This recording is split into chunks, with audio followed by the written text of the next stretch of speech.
ఒక్కొక్కసారి ఇల్లు బాగుంటే ఇంట్లో వస్తువులు బాగుండవు, ఇంట్లో వస్తువులు బాగుంటే ఇల్లు బాగుండదు, రెండు బాగుంటే గోడకి మేకులు ఎక్కువ ఉంటాయి. అలా కాదు, రెండు ఒక్కొక్క ఇంట్లో ఏంటంటే ఎక్కడ ఏ ఉండకూడదో అక్కడ ఉంటాయి. అది విచిత్రం. బెడ్రూమ్ లోకి తీసుకెళ్లి ఆచార్య పురుషుల ఫోటో పెట్టకూడదు.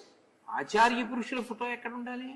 మీరు పవిత్రంగా నమస్కరించగలిగిన చోట ఉండాలి. అంతేకాని భక్తి అన్నదానికి ఓ కట్టుబాటు ఉండాలి తప్ప గురువు గారి ఫోటో ఎక్కడ ఉండకూడదో అక్కడ పెట్టకూడదు. మీరు గురువు వారు ఉన్నారు అన్న భావన అనుకోండి, మీకు గురువు గారు ఉన్నారు అన్న భావనతో మీరు చేయకూడని పనులు కొన్ని ఉంటాయి. గురువు గారి సమక్షంలో మీ మనసు ఏ వికారము చెందకూడదు. మరి అప్పుడు బెడ్రూమ్ లో పెట్టుకోవడం ఎంతవరకు శ్రేష్టం? అందుకే జగద్గురువు అయిన కృష్ణుడిని పెట్టద్దంటారు త్రిభంగిని. పెట్టకూడదు. పెట్టకుండా ఉండడం భక్తి. ఇక్కడ ఎందుకు పెట్టలేదండి అని అడిగారు అనుకోండి, ఇక్కడ ఎలా పెడతానండి అన్నారు అనుకోండి, అది భక్తి కదండి. ఏ బాత్రూంలో అన్నం ఎందుకు తింటారు? మీరు కట్టుకున్నదేగా. బాత్రూంలో అన్నం ఎలా తింటానండి అంటున్నారు కదా. మరి గురువు గారి ఫోటో బెడ్రూమ్లో ఎలా పెట్టావు? పెట్టకూడదు, తప్పది. ఎక్కడ పెట్టాలో అక్కడే పెట్టాలి. ఇది అందం. ఇది ఎవరి అందం? ఇంటి అందం కాదు, ఇంటి యజమాని హృదయ సంస్కారం. యజమాని అందగాడు. అందగాడు అంటే బాహ్యంలో కాడు, ఆంతరమునందు అందగాడు. ఏమిటో తెలుసా అండి? సీతారాములు ఉన్నారనుకోండి, పార్వతీ పరమేశ్వరులు ఉన్నారనుకోండి, వాళ్ళు తల్లిదండ్రులు.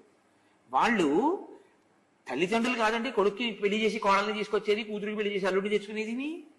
అక్కడ సశక్తి స్వరూపమైన ప్రసన్నమూర్తుల్ని పెట్టుకోవాలి. మేము ఆరాధిస్తామంటే భద్రకాళిని పెట్టకూడదు అక్కడికి తీసుకెళ్ళి.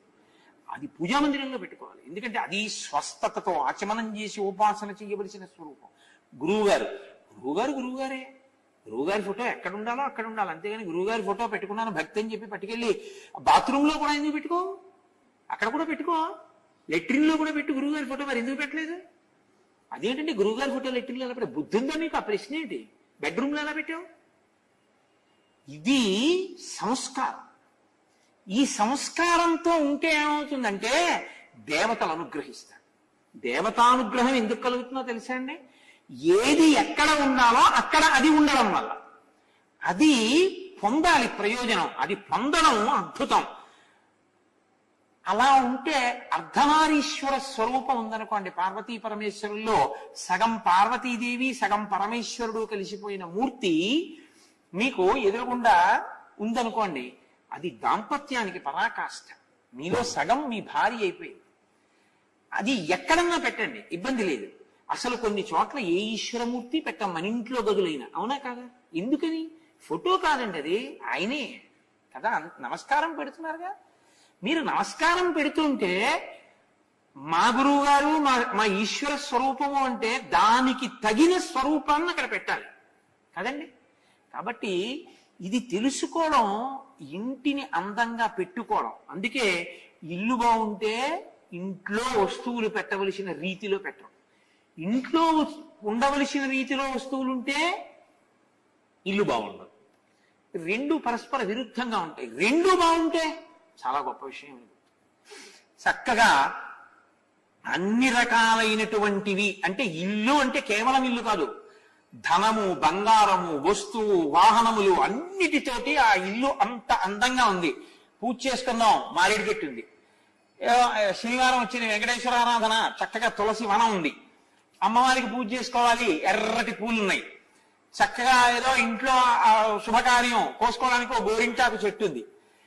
శుభకార్యం అలా వాళ్ళ ఇంటికి వెళితే సంతకాలం పువ్వు వేస్తుంటే ఇప్పుడు మామిడి కొమ్మలేయడం మేమేమో అంటారు. అలా కాకుండా మీ ఇంట్లోనే ఓ మామిడి చెట్టు ఉంది. కాస్త 4 చెట్లు వేసుకోవడానికి వీలుగా ఉంది. ఇంట్లో స్థలం ఉంది, కానీ పువ్వు కాయాలేని చెట్టు వేసావు. ఇంట్లో కోడలకి ఎంతకాలానికి గర్భం రాలేదని ఏడుస్తావు. పువ్వు కాయాలేని చెట్టుకు పాలు పోసి పువ్వు కాయ ఉండేటటువంటి చెట్టు పీకించేసిన వాడికి వంశాభివృద్ధి ఎక్కడి నుంచి వస్తుంది కదా? జ్ఞానం కలుగుతుందేమో, అంతే. అంతటా ఈశ్వరుడు ఉన్నాడు. కాబట్టి ఏ ఉండాలో ఉండడం ఇంటికి వైభవం, ఏమి ఉండకూడదో అవి ఉండకపోవడం వైభవం.